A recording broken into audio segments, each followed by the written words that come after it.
let's talk about the ending of Captain America Civil War.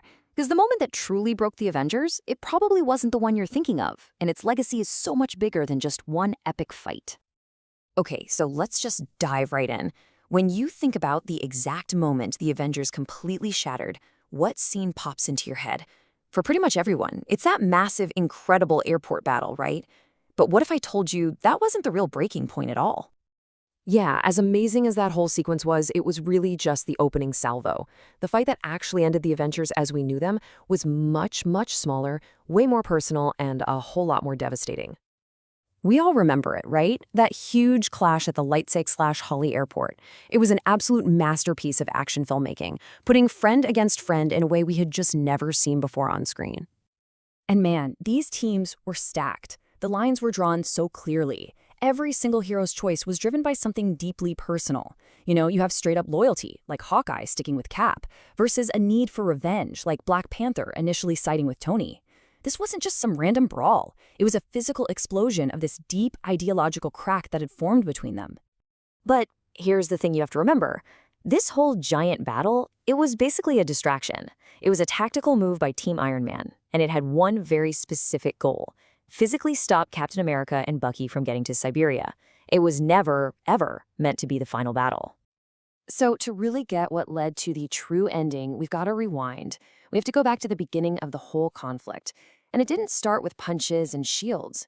It started with a pile of paperwork. The Sokovia Accords. I mean, after the insane destruction in New York, then Washington, D.C., and especially Sokovia, the world's governments basically said enough. They decided that this kind of unchecked power was just too dangerous. They demanded accountability, and that forced every single hero to pick a side. And this, right here, this is the heart of the whole movie. You've got Steve Rogers, who just watched Hydra take over S.H.I.E.L.D. from the inside.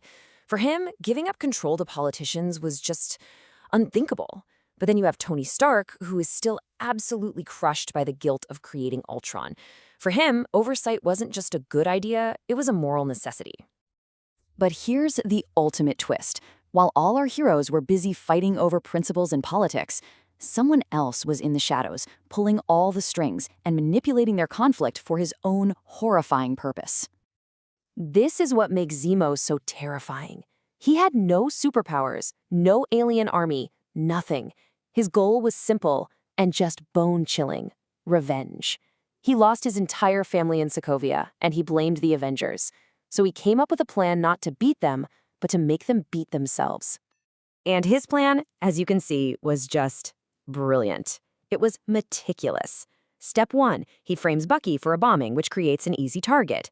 Step 2, he uses the whole Accords debate to pour gasoline on the fire that was already there.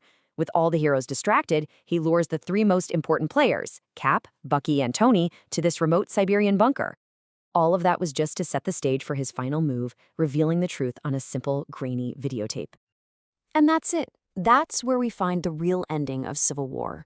It's not on a massive, open-air field with a dozen heroes flying around. It's in a cold, forgotten bunker with just 3 men fighting over a secret that tore them apart. This one exchange, this is the entire movie in 2 lines. In that moment, Tony's fight isn't about the Accords anymore. It's about raw, personal grief. Steve's loyalty to Bucky forces him to admit he betrayed Tony's trust. And the heartbreak of that lie is what really shatters everything, forever. So when Steve drops that shield, the shield that's a symbol of his identity, a symbol of his friendship with Tony's own father, it's over. That fight in Siberia didn't just end a battle, it ended the Avengers, and the consequences were immediate. So what was the final score? Well, nobody won. Team Cap became fugitives, forced to operate in the shadows. Tony was left completely alone. The team he built, just gone. The only person who actually got what they wanted was Zemo. He broke the Avengers just like he said he would. And this division, this fractured team, it didn't just affect them. It left the entire planet wide open and vulnerable. And in doing so, it set the stage for the single greatest threat the universe had ever seen. Because when Thanos' ships finally showed up, Earth's mightiest heroes weren't a team anymore. They were scattered all over the globe. Some were even off-world. They couldn't trust each other, they couldn't even talk to each other, and they absolutely could not form a united front.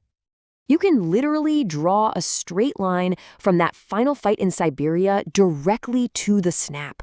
The distrust that was planted in Civil War meant they couldn't coordinate. Critical time was lost, key people were completely out of the loop, and their fractured, scattered defense, well, it just wasn't enough. And that leaves us with this one final haunting question. If the Avengers had never broken up, if they had faced Thanos together as a united team from the very beginning, could they have won? That right there, that is the true devastating legacy of their civil war.